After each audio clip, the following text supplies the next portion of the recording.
Welcome to studio in Telugu. ముందుగా headlines. Vijayawada ధర్నాకు బయలుదేరిన ఆశా వర్కర్లను అదుపులోకి తీసుకోవడంపై సిపిఎం నాయకులు ఆగ్రహం. రాష్ట్రంలో గణనీయమైన సీట్లు సాధిస్తున్న కాంగ్రెస్ పార్టీ. రహదారి భద్రత మనందరి బాధ్యత. 35వ రహదారి భద్రతా మాసోత్సవాలపై అవగాహన కార్యక్రమం. ఇక డీటెయిల్స్ చూస్తే గూడూరు నియోజకవర్గం మసీద్ ముత్తవల్లి కమిటీ సభ్యులు షేక్ ముబీన్ బాషా ఆధ్వర్యంలో కోట శ్యాంసుందర్పురం మసీద్లో సమావేశం నిర్వహించారు. గూడూరు నియోజకవర్గంలోని 82 మసీదుల నుంచి ముస్లిం సోదరులు ఈ మీటింగ్ కి హాజరయ్యారు. మసీదులకు కావలసినటువంటి మౌలిక సదుపాయాలు మరియు మసీదుల అభివృద్ధికి కావలసినటువంటి సదుపాయాలను గురించి మరియు నిధుల గురించి, అక్కడ ఉన్నటువంటి సమస్యల గురించి వర్కౌట్ ఇన్స్పెక్టర్ అలీబాయ్తో చర్చించారు. మసీద్ Mucharla committee chairman Mubeen Basha, vice president Rahim Bhai, secretary Jilani Bhai, joint secretary Ameer Bhai, 82 మసీదులకు సంబంధించి ముద్ద మళ్లీలందరూ కూడా పాల్గొనడం జరిగింది. గంగాధరపురం చిన్న ఎరుకుపాడులో బాబు షూరిటీ భవిష్యత్కు గ్యారంటీ ఇంటింటికి తెలుగుదేశం పార్టీ కార్యక్రమంలో వెనగండ్ల రాము పాల్గొన్నారు. గంగాధరపురం సెంటర్లో రాముకు టీడీపీ, జనసేన పార్టీల శ్రేణులు, ప్రజానికం నన్ను స్వాగతం పలికారు. భారతరత్న అంబేద్కర్ విగ్రహానికి పూలమాలలతో నివాళులర్పించి పర్యటన ప్రారంభించారు. మంగళహారతులు, పూలమాలలతో గ్రామస్తులు రాముకు ఘన స్వాగతం పలికారు. పేద వికలాంగుడికి ట్రైసైకిల్ పంపిణీ చేయడం జరిగింది. గ్రామ కమ్యూనిటీ హాల్ ప్రాంగణంలో రాముతో సమావేశమై మహిళలు తమ సమస్యలు తెలియజేశారు. భారీ ర్యాలీగా గ్రామంలో పర్యటిస్తూ ప్రజల సమస్యలు అడిగి తెలుసుకుంటూ టీడీపీ, జనసేన మేనిఫెస్టో అంశాలను ప్రజానికానికి వివరించారు. ఈరోజు గంగాధరపురంలో బాబు షూరిటీ భవిష్యత్ గ్యారంటీ ప్రోగ్రాము ప్రకారం ఇంటింటికి తెలుగుదేశం అనే నినాదంతో మేము గంగాధరపురంలో తిరగడం జరుగుతుంది. ఇక్కడ సమస్యలు చూస్తుంటే చాలా దారుణంగా ఉన్నాయి. రోడ్ల మీద రోడ్డు అంతా డ్రైనేజ్ రోడ్ లాగా నడుస్తూ ఉంది. అక్కడికి తెలుగుదేశం ప్రభుత్వంలో వేసిన సిమెంట్ రోడ్లు మాత్రం ఉన్నాయి. అయినా కానీ సిమెంట్ రోడ్లు ఉన్నా కానీ వాటి మీద కూడా పూర్తిగా డ్రైనేజీతో నిండిపోయి ఉంది. ఇంత దుర్భరమైన పరిస్థితుల్లో మన దేశ ప్రజలు ఇంకా బతకాల్సి వస్తుందంటే 21వ శతాబ్దంలో తల దించుకోవాల్సిన విషయం. ఇంత దుర్మార్గమైన పాలన అసలు ప్రపంచం ఎప్పుడూ చూడలేదు దీంట్లో. అదీగాక ఈరోజు చూసుకుంటుంటే మనకేమవుతుందంటే ఎక్కడికి వెళ్ళినా కానీ ఈ సమస్యల మధ్యలో వచ్చి ఇప్పుడు ఆల్రెడీ ఎమ్మెల్యే ఏం చేస్తున్నా అంటే ఆల్రెడీ ఎప్పుడో కట్టేసిన బిల్డింగ్ని మళ్ళీ రీఓపెన్ చేసుకుంటా ఈ టైప్లో అడావడి చేసుకుంటా తిరుగుతూ ఉన్నాడు. విజయవాడ ధర్నాకు బయలుదేరిన ఆశా వర్కర్లను హనుమాన్ జంక్షన్ వద్ద పోలీసులు అదుపులోకి తీసుకున్నారు. తమ డిమాండ్లు చెప్పుకునేందుకు బయలుదేరిన ఆశా వర్కర్లను అదుపులోకి తీసుకోవడంపై సిపిఎం నాయకులు ఆగ్రహం వ్యక్తం చేశారు. మా యొక్క సమస్యల కోసం మేము ధర్నాకి వెళ్తుంటే మమ్మల్ని ధర్నాకి వెళ్ళనివ్వకుండా అర్ధరాత్రి పూట మహిళలను కూడా చూడకుండా తీసుకొచ్చి పోలీస్ స్టేషన్లో పెట్టడం ఎంతవరకు సమంజసం అని అడుగుతున్నాం. అంతేకాక పోలీస్ స్టేషన్లో పెడితే ఇది న్యాయమేనా? మా సమస్యలు మేము పరిష్కరించుకోవాలంటే ధర్నాకి వెళ్ళాల్సిందే కదా. ఎవరైనా సరే ధర్నా లేకుండా, యూనియన్ లేకుండా ఏ డిపార్ట్మెంటు లేదు. అన్ని డిపార్ట్మెంట్లకి యూనియన్ అనేది ఉంది, ధర్నా అనేది చేస్తున్నారు, వారి సమస్యలు పరిష్కరించుకుంటున్నారు. కానీ మా సమస్యలు పరిష్కరించుకోకుండా ఈ విధంగా తీసుకొచ్చి ఇక్కడ పెట్టడం అనేది ఎంతవరకు అనేది మేము నిలదీసి ప్రభుత్వాన్ని అడుగుతున్నాము. అంతేకాక సుప్రీంకోర్టు మాకు 26,000 వేతనం అని చెప్పేసి ఏ రోజునో మాకు చేసింది, అది అమలు చేయాలని చెప్పేసి మేము డిమాండ్గా అడుగుతున్నాము. అంతేకాదు మేము ఎక్కడికి వెళ్ళినా మాకు భద్రత అనేది లేదు. అంతేకాక ప్రతి విషయంలో కూడా గవర్నమెంట్ మమ్మల్ని చులకనగా చూడటం మాకు బాధాకరం అనేది, ఇబ్బందికరం అనేది కూడా అనిపిస్తుంది. కనుక ప్రతిదీ కూడా గవర్నమెంట్ నుంచి వచ్చేది ఏది కూడా మాకు ఆశా వర్కర్లు గవర్నమెంట్ వాళ్ళు మీకు ఏది వర్తించదని చెప్పేసి మాకు ఏది కూడా వర్తింపనీయకుండా ఏది కూడా అందనీయకుండా చేశారు. సెలవులు అనేవి లేవు. మెటర్నిటీ లీవ్ అనేది కూడా మేము కావాలని అడుగుతున్నాము. ప్రతిదీ కూడా గవర్నమెంట్ నుంచి ఎవరికి ఏమి వర్తిస్తున్నాయో అవన్నీ ఆశాలు కూడా వర్తింప చేయాలని గవర్నమెంట్ని డిమాండ్ చేస్తున్నాం. రాష్ట్రంలో కాంగ్రెస్ పార్టీ గణనీయమైన సీట్లు సాధిస్తుందని కాంగ్రెస్ పార్టీ కావలి నియోజకవర్గ ఇన్ఛార్జ్ చింతల వెంకట్రావు అన్నారు. రాష్ట్రంలో పీసీసీ అధ్యక్షురాలు వైఎస్ షర్మిలారెడ్డి నాయకత్వంలో కాంగ్రెస్ బలపడుతుందని 2024 సంవత్సరంలో జరగబోయే ఎన్నికలలో గణనీయమైన సీట్లు సాధించి తీరుతామని కాంగ్రెస్ పార్టీ కావలి నియోజకవర్గ ఇన్ఛార్జ్ ప్రముఖ న్యాయవాది చింతల వెంకట్రావు ఆశాభావం వ్యక్తం చేశారు. పట్టణంలో స్థానిక జర్నలిస్ట్ క్లబ్ నందు ఆయన మీడియా సమావేశం ఏర్పాటు చేసి కాంగ్రెస్ పార్టీలో నూతన పదవులు పొందిన రాష్ట్ర అధికార ప్రతినిధిగా లేళ్లపల్లి సురేష్ బాబు, జిల్లా ప్రధాన కార్యదర్శి అనుముల శెట్టివాసు, కావలి పట్టణ అధ్యక్షులు పొదలకూరు కళ్యాణ్, పట్టణ మహిళా అధ్యక్షురాలు మానసలకు నియామక పత్రాలు అందజేసి వారిని అభినందించారు. అనంతరం వారు మాట్లాడారు. జిల్లా ప్రధాన కార్యదర్శిగా ఈరోజు అనుముల శెట్టి శ్రీనివాసుల్ని నియమించడం చాలా సంతోషకరమైన విషయం. ఆయన గతంలో కావలి పట్టణ కమిటీకి అధ్యక్షుడిగా సేవలు అందించున్నాడు. ఈరోజు జిల్లాలో జిల్లా ప్రధాన కార్యదర్శిగా ఆయన సేవల అవసరం ఉంది కాబట్టి అతన్ని కొనసాగించవలసిందిగా కోరుతున్నాం. అదేవిధంగా పొదలకూరు కళ్యాణ్ అతన్ని కావలి టౌన్ ప్రెసిడెంట్గా నియమించడం జరిగింది. అదేవిధంగా గుమ్మా మానస అనే మహిళని, ఆమె కూడా బీసీ మహిళని మహిళా కాంగ్రెస్ అధ్యక్షురాలుగా నియమించడం జరిగింది. ఈ సందర్భంలో మీకు తెలియజేయాల్సిన ఇంకొక ముఖ్యమైన విషయం ఏంటంటే, గతంలో రాష్ట్ర అధికార ప్రతినిధిగా ఉన్నటువంటి లేళ్లపల్లి సురేష్ బాబుకి మరలా ఇంకొక పీరియడ్ కూడా దాన్ని కంటిన్యూ చేస్తూ చేయడం జరిగింది. మిత్రులారా, ఈ టీం తోటి 2024 అసెంబ్లీ ఎన్నికలను కానీ పార్లమెంట్ ఎన్నికలను కానీ కావలి కాంగ్రెస్ పార్టీ ఉదయగిరి నియోజకవర్గం జలదంకి మండలము ఖమ్మంపాలెం గ్రామంలో గొట్టిపాటి సుబ్బమ్మ ఉత్తర క్రియలు కార్యక్రమంలో కాకర్ల సురేష్ చారిటబుల్ ట్రస్ట్ వ్యవస్థాపక అధ్యక్షులు కాకర్ల సురేష్ ఆత్మకూరు మాజీ శాసనసభ సభ్యులు కొమ్మి లక్ష్మీనాయుడుతో కలిసి పాల్గొని ఆమె చిత్రపటముకు పుష్పాంజలి ఘటించి నివాళులర్పించారు. అనంతరం వారి కుటుంబం సభ్యులకు ధైర్యం చెప్పి తన ప్రగాఢ సానుభూతిని తెలియపరచడం జరిగింది. తూర్పు గోదావరి జిల్లా గోపాలపురం నియోజకవర్గం దేవరపల్లి మండలం తమ న్యాయమైన డిమాండ్ల పరిష్కారం కోసం చలో విజయవాడకు వెళ్తున్న పలువురు ఆశా వర్కర్లను స్థానిక టోల్ ప్లాజా వద్ద దేవరపల్లి పోలీసులు అదుపులోకి తీసుకున్నారు. మండల పరిధిలోని 31 మంది ఆశా వర్కర్లు ప్రత్యేక బస్సులో విజయవాడ వెళుతుండగా వారిని అడ్డుకుని దేవరపల్లి, గోపాలపురం పోలీస్ స్టేషన్లకు తరలించారు. ఈ సందర్భంగా దేవరపల్లి పోలీస్ స్టేషన్ వద్ద ఆశా వర్కర్లు ప్రభుత్వానికి వ్యతిరేకంగా నినాదిస్తూ ధర్నా నిర్వహించారు. ప్రభుత్వం హామీ ఇచ్చిన విధంగా న్యాయమైన తమ డిమాండ్లను పరిష్కరించాలంటూ నినాదాలు చేశారు. గౌరీపట్నం పిహెచ్సి, దేవరపల్లి పిహెచ్సి, 2 పిహెచ్సీలు వాళ్ళు ఇక్కడ ఉన్నామండి. యాదోలు పిహెచ్సి 3 పిహెచ్సి వాళ్ళు ఉన్నామండి. మాకు గతంలో 2005 నుండి మేము ఆశా వర్కర్లుగా పనిచేస్తున్నామండి. అయితే ప్రభుత్వం మమ్మల్ని మరి ఎందుకు ఇలా చేస్తుందో మాకైతే తెలియదు సార్. అయితే మాకు 8వ తారీఖుని మాకు పిలిపించింది ప్రభుత్వమే. 8వ తారీఖుని సమ్మె చేసుకోండి అని ప్రభుత్వమే పిలిపించిందండి. మాకు పిలిపించింది, మేము రిప్రజెంటేషన్ లెటర్లో అందరికీ అందజేయడం జరిగింది.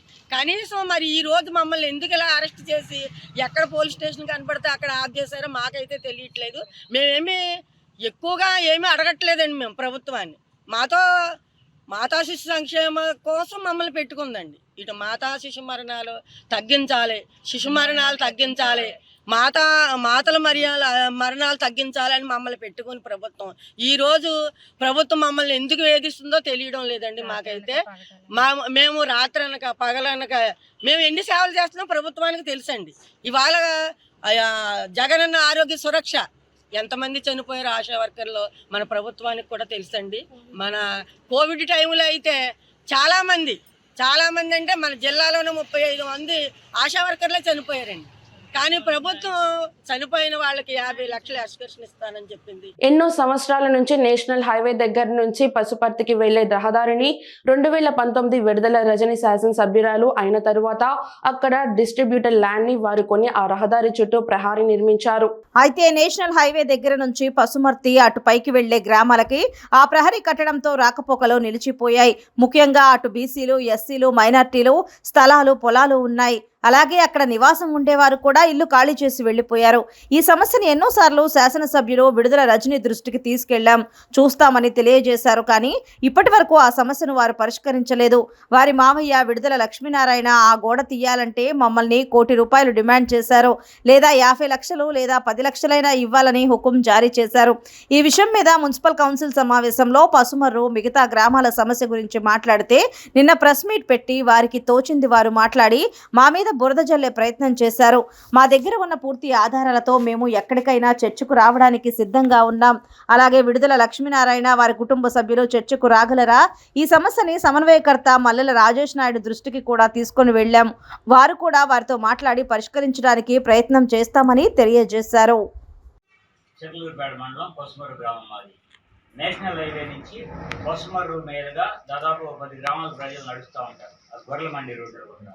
ఆ గొర్రెల మండి రోడ్డుని మన స్థానిక శాసనసభ్యురాలు విడుదల రజనీ గారి మామగారు అయినటువంటి విడుదల లక్ష్మీనారాయణ గారు రోడ్డుని 2019లో మన శాసనసభ్యురాలుగా ఆమె కోడలు ఎన్నికైన తర్వాత కొన్ని రిజిస్ట్రేషన్ చేసుకోవడం జరిగింది. రిజిస్ట్రేషన్ జరిగిన తర్వాత దానికి గోడ కట్టడం జరిగింది. ఆ గోడ కట్టి ఇప్పుడు 2 సంవత్సరాల నుంచి ఆ రాకపోకలు పూర్తిగా బంద్ అయిపోయింది. మా గ్రామ ప్రజలు కానీ పై గ్రామంలో ప్రజలు కానీ అక్కడ వ్యవసాయం చేసుకునేటువంటి బీసీలు ఎస్సీలు అందరూ కలిసి ఆ రోడ్డు సాధన కోసం మేము ఆ రోడ్డు సాధన సమితిని ఏర్పాటు చేసి దానికి ఒక కార్యాచరణ ప్రకటించి 1 వారం రోజుల్లో దీన్ని ఉద్యమంగా మార్చి దీన్ని తీవ్రతరం చేయాలని భావిస్తున్నాం. అలాగే దీన్ని ఎంతటి తీవ్రతరం అంటే ఈ విషయాన్ని మేము మా పార్టీ దృష్టికి మా రీజనల్ కోఆర్డినేటర్ గారు అయినటువంటి విజయసాయి రెడ్డి గారికి చివరికి మా సీఎం గారికి కూడా తీసుకెళ్తాం. ఈ క్రమంలో రేపు ఒక రోజు ఆ రోడ్డు దగ్గర ధర్నా కార్యక్రమాన్ని ఏర్పాటు చేస్తాం. మళ్ళీ ఇంకో రోజు ఇదే విషయాన్ని తీసుకెళ్ళి గుంటూరు వెస్ట్లో మా ఎమ్మెల్యే గారి ఇంటి వద్ద కూడా ధర్నా చేస్తాం. ఆ తర్వాత ఇదే విషయాన్ని మా సీఎం గారికి కూడా విన్నవిస్తాం. అప్పుడు దాకా ఈ రోడ్డు సాధించేదాకా ఈ కార్యక్రమాన్ని వదిలిపెట్టమని, ఈ విషయాన్ని ఇంతటితో వదిలిపెట్టమని చెప్పి మా గ్రామస్తులందరం కూడా నిర్ణయించుకున్నాము.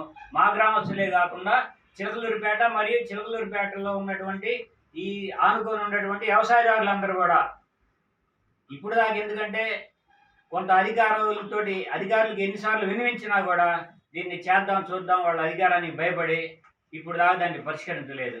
సరే, ఇప్పుడన్నా పరిష్కరిస్తారేమో, ఎలక్షన్లు వస్తున్నాయి కదా అని అనుకున్నాము. తీరా అప్పుడు మేడం గారేమో గుంటూరు వెళ్ళారు కాబట్టి ఇక్కడ పరిష్కరించే పరిస్థితి లేదు. కాబట్టి మేము దీని మీద ఉద్యమం చేయాల్సిందే, ఈ రోడ్డును సాధించాల్సిందని చెప్పి నిర్ణయం తీసుకున్నాం. రాష్ట్రంలో ఇసుక మాఫియా రోజురోజుకి పేటరేగిపోతుందని జనసేన నాయకులు మచిలీపట్నం ఎంపీ వల్లభనేని బాలశౌరి మండిపడ్డారు. రాష్ట్రంలో ఇసుక పాలసీ మాటున జరుగుతున్న స్కామ్ కు సంబంధించిన విషయాలను మీడియాకు ఆయన వివరించారు. ప్రభుత్వం ఇసుక విధానాలపై అవినీతి అక్రమాలను ఎండగట్టారు. తమది పేదల ప్రభుత్వం అని చెప్పుకుంటూనే అసలు ప్రజలకు ఇసుక దొరకని పరిస్థితికి తీసుకొచ్చారని ఎంపీ బాలశౌరి ఆరోపించారు. పెత్తందారులు పేదల మధ్య యుద్ధమని చెబుతూ ఇసుక పేరుతో అక్రమంగా ప్రభుత్వం దోచుకుంటోందని, ఒక కార్పొరేట్ సంస్థ ద్వారా పేదలకు అందాల్సిన ఇసుకంతా పెత్తందారులకు దోచిపెడుతుంది, వాస్తవం కాదా అని ఎంపీ ప్రశ్నించారు. చాలా వరకు ఇసుక రీచ్లకు అనుమతులు లేవని, దీంతో పాటు అక్కడ కేవలం నగదు ట్రాన్సాక్షన్ చేస్తున్నారని ఆరోపించారు. తమిళనాడులో ఇదే విధంగా స్కామ్ కు పాల్పడితే అక్కడ ఇసుక పాలసీపై ఈడీ విచారణ చేసి 5 కలెక్టర్లపై కేసులు నమోదు చేశారని ఎంపీ బాలశౌరి తెలిపారు.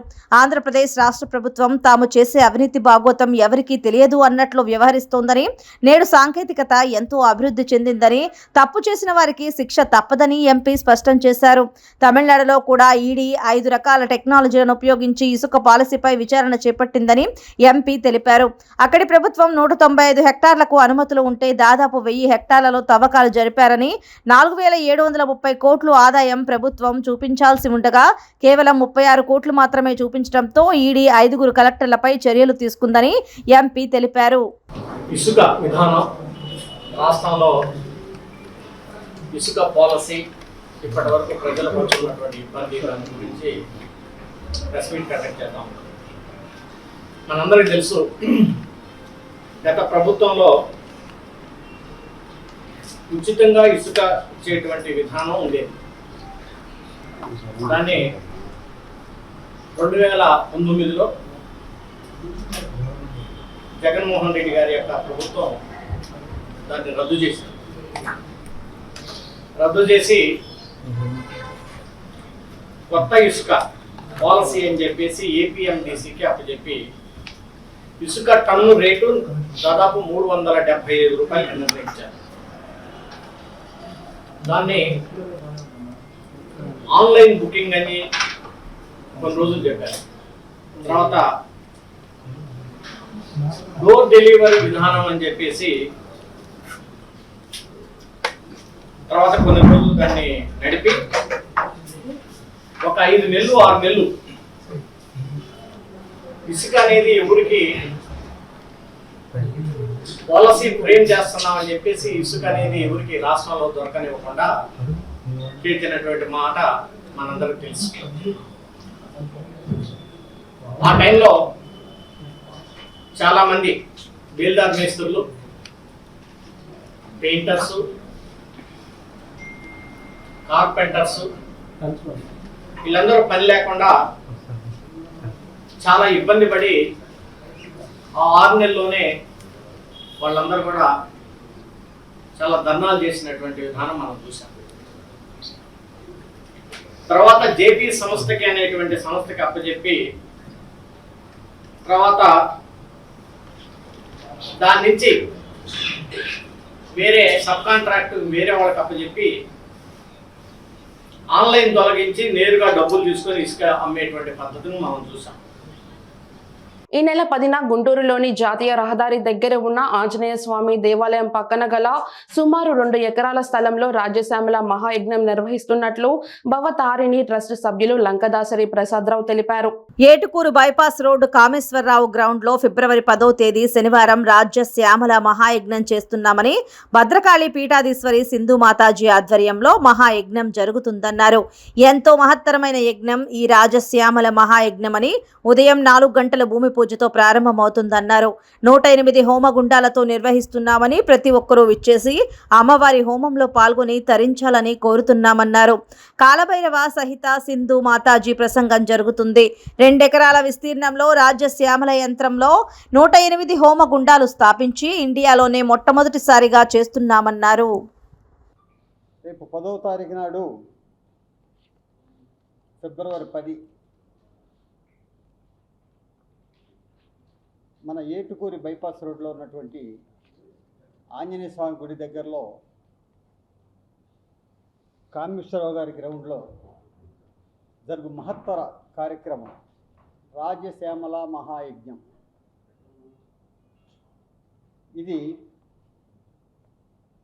ఈ కార్యక్రమాన్ని భద్రకాళి పీఠాధీశ్వరాలు డాక్టర్ సింధు మాతాజీ గారి ఆధ్వర్యంలో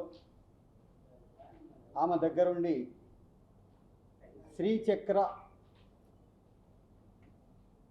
శ్రీచక్రంతో రాజశ్యామల మహాయజ్ఞం చేస్తారు.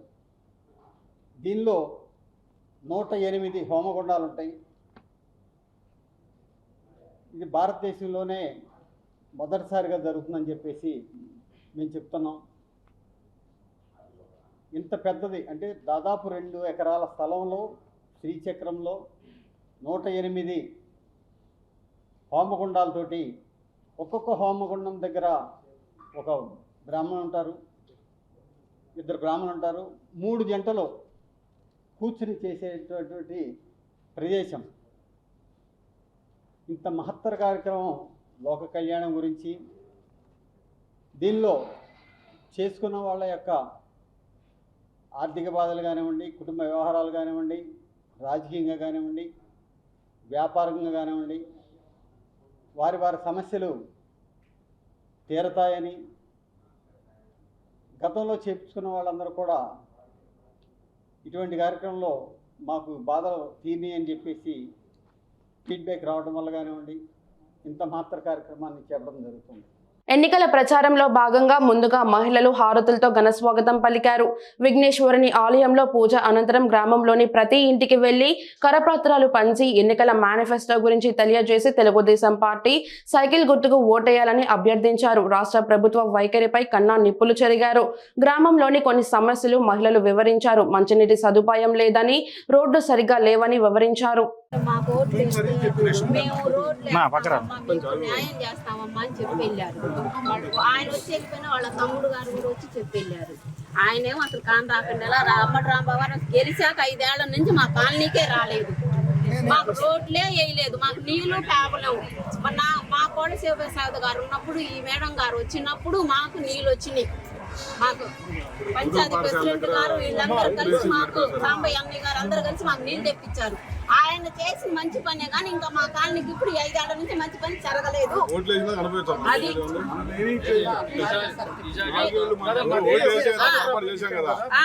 వాటర్ ట్యాప్ అయిపోయింది, మాకు అసలు నీళ్ళు రావట్లేదు. అక్కడేమో బోర్లు చెడిపోతున్నాయి.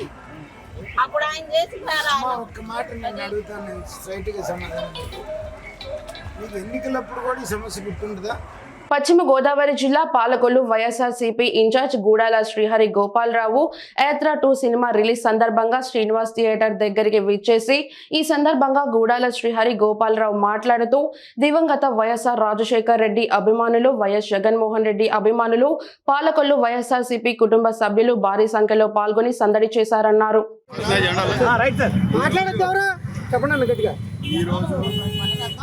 ఇక్కడ పాలకొల్లు పట్టణంలో శ్రీనివాస థియేటర్ దగ్గర జరుగుతున్న కోలాహలమే చెప్తుంది.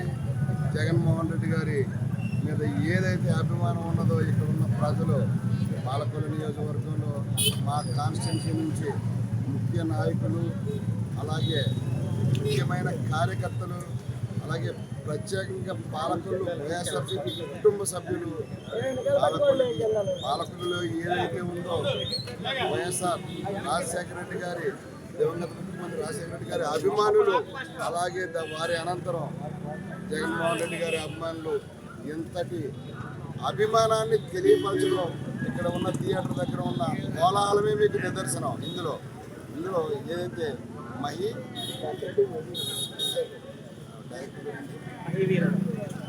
మహిళీ రాఘవ గారికి నేను నా హృదయపూర్వక ధన్యవాదాలు తెలియజేసుకుంటూ, అసలు వాస్తవాల్ని మర్చిపోయిన దాన్ని ప్రజలకు మరల గుర్తు చేసి ప్రతి ఒక్కరిని, కార్యకర్తలు, నాయకుల్ని కంటతడి పెట్టించిన మహానుభావుడు మహిళీ రాఘవ గారు. అంటే ఏదైతే వాస్తవం ఉందో ఆ వాస్తవాన్ని ప్రజలకు తెలియపరిచి 2014లో మేము పరాజయం పాలైనా దాన్ని నిజాయితీగా జగన్మోహన్ రెడ్డి మనోధైర్యంతో మరలా 151 సీట్తో మరలా 2019లో మేము విజయకేతనం ఎగరవేయడం జరిగింది. అదే రీతిలో 2024లో వైనాట్ 175 ఎగరవేస్తామని ఇక్కడ పాలకొల్లు నేను డంకాపదంగా తెలియజేస్తున్నాం. అలాగే పాలకొల్లు పట్టణంలో జెండా ఎగరవేయడం ఖాయం.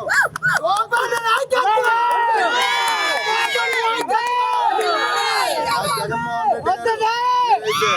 రెడ్డి గారు నాయకత్వంలో మేము పనిచేసి మేము ఈ సీటు జగన్మోహన్ రెడ్డి గారికి గిట్టుగా ఇస్తామని ఈరోజు యాత్ర 2 సాక్షిగా చెప్తున్నాం.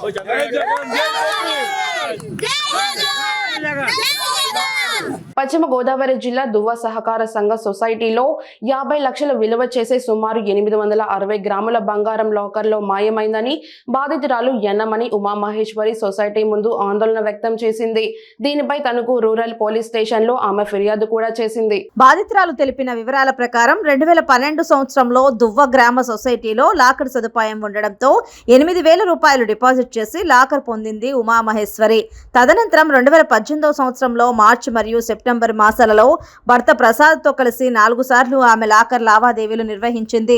2020లో కరోనా మొదటి వేవ్ రావడంతో కరోనా బారిన పడి తీవ్ర అనారోగ్యం పాలైంది. అనంతరం ఆర్థిక లావాదేవీలు ఇబ్బందిగా ఉండడంతో బయటికి వెళ్లలేకపోవడంతో సొసైటీ వద్ద ఎటువంటి లావాదేవీలు నిర్వహించలేదని, లాకర్ను చూసిన సందర్భాలు కూడా లేవని ఆమె తెలుపుతుంది. అయితే తన వద్ద కుటుంబ సభ్యుల, తాలూకా బంధువుల బంగారం అంతా దువ్వ గ్రామ సొసైటీలోనే పెట్టామని, ఎవరి బంగారం వారికి ఇచ్చేద్దామని నిర్ణయించుకుని బుధవారం గురువారం సొసైటీ లాకర్ ఓపెన్ చేయగా అంతా ఖాళీగా కనిపించడంతో తీవ్ర వేదనకు గురైనట్లు తెలిపింది. తణుకు రూరల్ పోలీసులకు ఫిర్యాదు చేయగా పోలీసు బృందం ప్రదేశాన్ని పరిశీలించి వివరాలు సేకరించినట్లు ఆమె తెలిపింది. పోయిన 86 కాసుల బంగారంపై పోలీసులకు ఫిర్యాదు చేసినట్లు ఉమామహేశ్వరి తెలిపింది. గడిచిన 6 సంవత్సరాలుగా కూడా సొసైటీ వద్దకు రాలేదని, ఈ క్రమంలోనే సిబ్బంది తన బంగారాన్ని మాయం చేసి ఉంటారని ఆరోపిస్తుంది. నా పేరు ఉమామహేశ్వరి అండి అన్నమని. మాది దువ్వ గ్రామం. మాకు ఇక్కడ సొసైటీలో లాకర్ ఉంది సార్. అది మాకు 2012లో లాకర్ తీసుకున్నాము. సొసైటీ 5,000 డిపాజిట్ చేస్తే మాకు లాకర్ ఇచ్చారండి. అప్పటి నుంచి ఇచ్చేసుకుంటున్నామండి. మాకు బంగారం ఉన్నప్పుడు అందులో సేఫ్టీగా ఉంటుందని దాచుకుంటున్నామండి. అలాగే తెచ్చుకుంటున్నామండి. ఇద్దరి పేరే ఉందండి, మా హస్బెండ్ పేరు, నా పేరేను. ఇద్దరం వెళ్తాం సార్. ఎప్పుడన్నా కానీ ఇద్దరం వెళ్తారు. నేను వెళ్ళి లోపలికి పెడతానండి. అంకుల్ ఏమో బయట సంతకం పెడతారండి లాస్ట్ వచ్చేటప్పుడు. అలా జరిగిందండి. అలాగే 2018లో కూడా ఒకసారి అయితే పర్వాలేదు తక్కువే కదా అనేసి, గోల్డ్ ఎక్కువ ఉంది కదా అనేసి లాకర్లో పెట్టి వచ్చామండి 2018లో అంకుల్ నేను వెళ్ళి. కానీ అది తర్వాత ఈ కరోనా మాకు ఫస్ట్ 2020లో కరోనా అటాక్ అయిందని చెప్పి మాకు చాలా ప్రమాదం సీరియస్ అవటం జరిగిందండి. ఫస్ట్ది వలన మేము చాలా అలరైపోయి చాలా ఇబ్బందులు పడ్డామండి. దాని గురించి తర్వాత ఇంకా మేము ఆ సొసైటీ తర్వాత కొత్త ఇంట్లోకి వచ్చామండి. ఇంకా దాని గురించి పెద్ద అవసరం లేదు, బంగారం కదా ఎక్కువ బంగారం అనేసి అలాగే ఉంచేసి సేఫ్గా ఉంటే మనకి లాకర్ అంటే సేఫ్ కోసమే కదా అని ఉద్దేశంతో దాన్ని అలాగే ఉంచేసామండి. ఉంచేసి ఇప్పుడేమో ఇంకా మాది, మా అత్తగారిది, మా అమ్మగారిది, నాది, మా పాపదేనండి ఆ బంగారం అంతాను. అప్పుడు ఇంకా ఇప్పుడు ఏంటంటే అంకుల్కి అది తీసేసి పిల్లలకి ఎవరికి వాళ్ళకి ఇచ్చేద్దాం, మనం ఇంకా ఎలా ఒంట్లో బాగుంటలేదు, హెల్త్ బాగుంటలేదు కదా అనేసి 4 రోజుల నుంచి చర్చించుకుని నిన్న బ్యాంక్కి వెళ్ళటం జరిగిందండి సొసైటీకి. వెళ్తే ఆయన మాస్టర్కి ఇచ్చారండి వాళ్ళు స్టాఫ్. ఇస్తే అది పెట్టానండి. తర్వాత 2 పెట్టేటప్పటికి మా దగ్గర ఉన్న కీ పెట్టాడు మొత్తం ఓపెన్ అయిపోయిందండి అది లాకర్. రహదారి భద్రత మనందరి బాధ్యత అని కావలి ప్రాంతీయ రవాణా శాఖ అధికారి సుధాకర్ రెడ్డి పేర్కొన్నారు. గురువారం కావలి పట్టణంలో శ్రీ సాయి డిగ్రీ కళాశాల ఆవరణలో జరిగిన 35వ రహదారి భద్రతా మాసోత్సవాలపై అవగాహన కార్యక్రమం నిర్వహించారు. ఈ సందర్భంగా ఆయన మాట్లాడారు. ఇప్పుడు మన రహదారి భద్రత గురించి మనం మాట్లాడుకుందాం. ఇప్పుడు మనం జరుపుకునేది 35వ జాతీయ రహదారి భద్రతా మాసోత్సవాలు. యాక్చువల్గా అంతకుముందు వారోత్సవాలు జరుపుకునేవాళ్ళు, మీ అందరికీ తెలుసు. ఈ మధ్యకాలం 2 years నుంచి మాసోత్సవాలు చేస్తున్నారు. అంటే దానికి కారణం ఏంది? వారం రోజులు మీకు చెప్పే సబ్జెక్టు మీరు ఇంకా పెరుగుతున్నాయి, యాక్సిడెంట్ ఇంకా పెరుగుతున్నాయి. సో యాక్సిడెంట్లు పెరుగుతున్నాయి కాబట్టి ఇంకా వీళ్ళకి అవగాహన పెంచాలి. వారం రోజులు సరిపోవట్లేదు, నెల రోజులు. గురుమూర్తి కాసేపు మాట్లాడుతున్నాం, దయచేసి వినండి, మాట్లాడుతుంది సైలెంట్ వినండి. Important points. వారోత్సవాలు జరిగే అంత ముందు ఈ భద్రత గురించి ఇప్పుడు కాస్త మాసోత్సవాలు అయినాయి. అంటే నెల రోజులు మీకు మేము ప్రతిరోజు ఏదో ఒక సబ్జెక్ట్ మీద జిల్లాలో, రాష్ట్రంలో మొత్తం అంతా చేస్తున్నాం. ఎందుకు జరుగుతుంది ఇట్లా? వారం నుంచి కాస్త మాసం ఎందుకైంది, నెల ఎందుకైంది అంటే రహదారి భద్రత గురించి ఇంకా అవగాహన కావాలి. యాక్సిడెంట్లు ఇంకా పెరుగుతున్నాయి, తగ్గడం లేదు. సో దానికి కారణం ఏంటంటే ఎక్కువగా యాక్సిడెంట్ జరిగేదానికి కారణం డ్రైవర్ల నిర్లక్ష్యం. మ్యాక్సిమం 80%. అంటే అందరికీ రూల్స్ రెగ్యులేషన్స్ తెలుసు, అన్నీ తెలుసు, కానీ ఒక నిర్లక్ష్యం, అజాగ్రత్త, లెక్కలేతనం. ఒక అతన్ని నేను ఇప్పుడు కాదు, ఏందో బాబు ఇంత యాక్సిడెంట్, ఇంత స్పీడ్గా వెళ్తున్నావు అంటే మామూలుగా నేను సరదాగా మాట్లాడతా అప్పుడప్పుడు.